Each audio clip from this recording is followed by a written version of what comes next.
कभी कुछ ऐसी परियोजनाओं का शिलान्यास करना पड़ता है जिसके बारे में अगर सोचिए तो मन में ख्याल आता है कि काश हमें इसकी जरूरत न पड़ती। मैं मानता हूं कि उसी कड़ी में इस नशा मुक्ति केंद्र के भवन के शिलान्यास के अवसर पर हम सब उपस्थित हैं।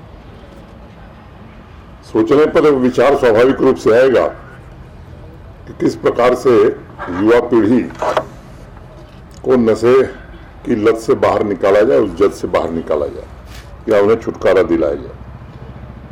और मुझे लगता है कि असली प्रयास यही होना चाहिए समाज का, प्रशासन का, कि ऐसे केंद्रों की जरूरत न पड़े।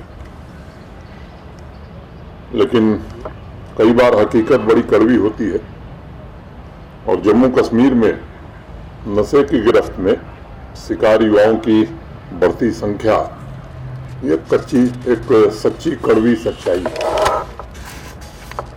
जम्मू कश्मीर पुलिस ने इस क्षेत्र में सराहनीय काम किया है। समाज कल्याण विभाग के भी हमारे अधिकारी इस काम में जुटे हुए हैं।